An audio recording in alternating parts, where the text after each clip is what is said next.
Hi students, we're going to go through your research evidence appraisal tool that we're using from Johns Hopkins evidence-based practice model for nursing and healthcare professionals. This is Appendix E. And as you can see, the first thing that they're asking is, does this evidence answer the EBP question? So if your EBP question is, is a water swallow test versus a speech pathologist swallow test better for determining dysphagia in stroke patients, then the evidence in the article should answer that question, right? So if it does answer the question, you're going to continue your appraisal. If it doesn't, you're not going to continue the evidence appraisal because it doesn't match the EBP question. So you're adding the article title, the authors, population size and setting, publication date. I don't think you necessarily need to worry about this number component over here. You could put the DOI there if you want to. That'd probably be easier. And then once you appraise this work, you're going to do an evidence level and quality rating, and then you're going to show the study findings that help answer the EBP question. So as you look through, you are going to determine in the study that you're appraising if the study is quantitative, was there a data collection and analysis and reporting of numeric data, how many, how much, or how often, they're used to formulate facts, uncover patterns, etc. So did they do a poll or a survey or an observation or a review of records or documents, right? And then they should be analyzing the data using statistical tests with a p-value, and making sure that they came to a conclusion based on the data. So if it was a single research study, you're going to go to section 1A. If it's on multiple research studies, you'd go to section 1B. So when you click in the article in the Word document, it will take you to that. So let's pretend that it was a single research study. We're going to go to level 1A, and it's a quantitative appraisal. So is it a single research study? Yes, you're going to go to this continue tree. Decision tree. Was there a manipulation of independent variable? Yes or no? So you're going to follow this through, and then you'll be able to determine which level of study it was. And then if I were doing this, I would just circle it or highlight it personally, so that you have it on your form. And then after you determine a level of evidence, you're going to use the considerations below. Did the researcher identify what is known and not known about the problem? Did they identify how the study will address gaps in knowledge? Was the purpose of the study clearly presented? Was the literature review current? It should be typically within the past 5 years. There may be a seminal study that was older that they reference, but most literature review should be within the past 5 years. Was the sample size sufficient based on the study design and rationale? If you're looking at, this is one that I always like to bring up, during the pandemic, there was a study conducted on whether double masking was important. And the study that was used was sent to me by a family member who felt that double masking was important. And when I looked at the information, there was a study design that was based on 8 mice, and they had 8 mice in cages, and they double masked the cages. So was the sample size sufficient based on the study design and rationale? If you're extrapolating that to humans, no, right? It was based on 8 mice. So that's a very extreme example, but the sample size should be sufficient based on study design and rationale. For most intents and purposes, if you have a quantitative study, there should be at least an N size of 30 to get statistical significance. However, sometimes that can't happen. So you're going to have to be the judge of that. Was there a control group? Were the characteristics similar to both the control and intervention groups? If multiple settings were used, were the settings similar? Doing a study on and having a control group and some groups and if you had multiple settings, it would be difficult to compare a hospital setting to a school setting. So you want to, think about that, unless the particular population size was similar. So we're all groups equally treated except for the intervention group. So thinking about that if there's a control group. Are data collection methods described clearly? Were the instruments reliable? was the instrument validity discussed? So if they were using a particular instrument, did it state that the instrument was valid? If surveys or questionnaires were used, was the response rate greater than 25%? If you had a study of, 100 people and the response rate was only 15%, that's really going to impact your data that you end up with in your outcomes. Were the results presented clearly? If tables were presented, was the narrative consistent with the table content, etc.? Were study limitations identified and addressed? Limitations would be, one limitation is that this was conducted with nursing students at one school. Another limitation is that, it was a voluntary study and we only had specific potentially students who were only interested, if we were doing a study on mindfulness and stress, maybe only students who were really interested in mindfulness decided to participate in the study. So they should be stating some of the limitations, and then work conclusions based on the results.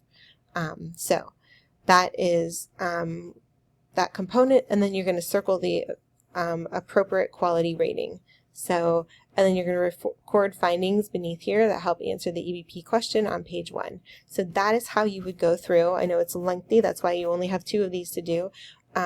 This, component on quantitative single research study. So if you're going to go to section 1B, then, you can see the B over here. Is it multiple sources? Yes or no? And then you're going to follow the same format, answer the same questions, key terms, multiple databases, inclusion and exclusion criteria. So, you may definitely use a study that has multiple sources of research evidence. It may be easier for you to just choose a simpler study for this particular appraisal. But that is, I will leave that up to you. So you go through and answer, you get the appropriate rating, and then you record the findings below, and then you put them in page 1. I would just put them right next to this one and then copy them over if I were doing this, but you don't have to. And then this is going to take you to the qualitative appraisal. So I'm going back to the beginning. Sorry for this. So if you're doing a qualitative, collection, analysis, and reporting of narrative data, so we're looking at something to gain a deeper understanding of phenomena, stress, meanings, perceptions, concepts, experiences from people who are experiencing it. Were people more stressed during the pandemic because of separation? Were they more stressed because they weren't with loved ones? Were they more stressed because of whatever it is? Then your sample sizes are usually going to be small in a qualitative component, and they will be, what happens in qualitative is they're usually smaller, maybe 8 to 10 interviews or 5. And then when they are no longer able to get new information in the interviews that take place, then that's where it means to the point of redundancy. It means, we interviewed them, we were gathering no new information from after 2 interviews, so we stopped. And then key themes are reiterated, and that's where they're calling it data saturation, because you start to see a pattern in the data. So if I'm interviewing 10 students about how stressful anatomy and physiology are as a student, you will start to see themes pop up, right? And then okay, I've interviewed these students, I have 10 students that I interviewed, and they're all coming up with stressful anatomy and physiology, too much information, the testing, the studying, etc. So that's what they consider data saturation. So then you use a thematic analysis, which is usually typically coding. And then, this is a good starting point for studies when we have little research. So for example, if you wanted to look at whether creativity and mindfulness, for example, what I did in my dissertation was studied to see if stress was reduced in students. It may have been a starting point because there was little research that shared the 2 of those together. So, and then they can use the results to design a different study. So you can usually use a focus group and individual interviews, which are semi-structured or unstructured, and then participation and observations. So maybe just observing children at play, or observing people in their natural work environment, etc. So if you can find a qualitative study that does interviews, that's really a nice way to kind of understand a phenomena or something that is taking place. So if it's a single research study, you're going to go to section 2A. this will jump you right to it. And then for multiple, you're going to go to section 2B. And I'll just go to 2A just to show you so that it is different. Is this a single research study? Yes, go to level 3. This is level 3 evidence. And then if no, you're going to go to section 2B. So you're just going to answer these questions, and then it is going to be level 3 evidence. And then, again, you're going to circle some of the information below and then record some findings. And then this is if it's multiple sources of qualitative research evidence. And then this would be if it's not a summary of multiple sources of qualitative research evidence, they're telling you to go to Appendix F, which we're really not going to do. So I would just stick with a qualitative single research study that talks about,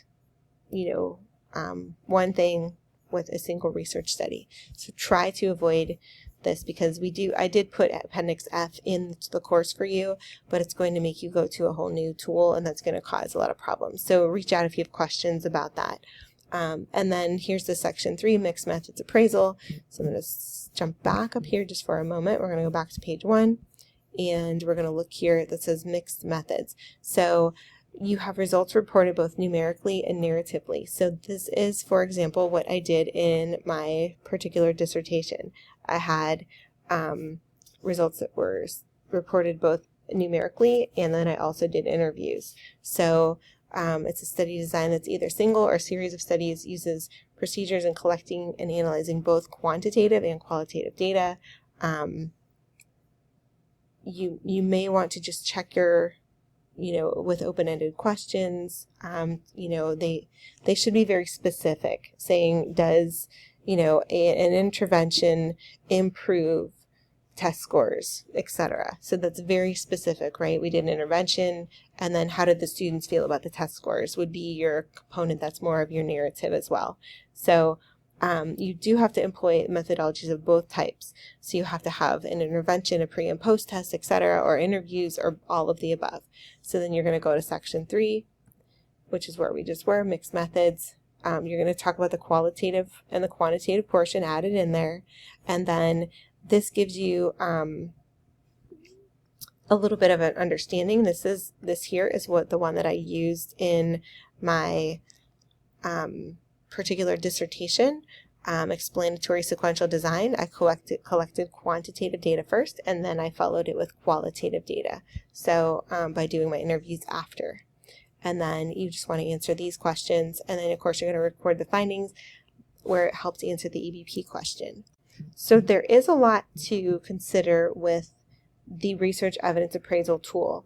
It is intended that this is supposed to be a quick way to look at the research that you are looking at and see if it's good research, how high on the level of hierarchy it is, if it's a randomized controlled trial, or if it's a level 1, 2, or 3 evidence as evidenced by what they're stating here in high quality, good quality, or low quality.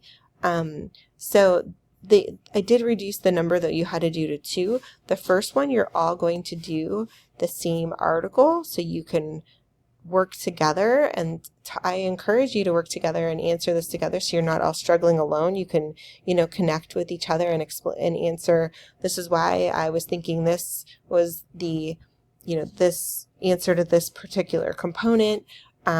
So I encourage you to work with each other. It's, if you want to talk about how you're coming up with these answers.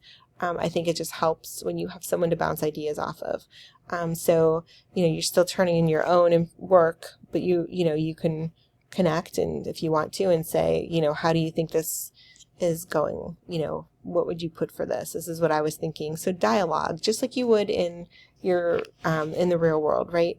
So you're welcome to, connect with one another and see how you answered these questions, and then getting level 3, level 2, etc. Level 1 randomized controlled trial. So they're showing you how you got to the level 1, 2, or 3 evidence in your quantitative appraisal.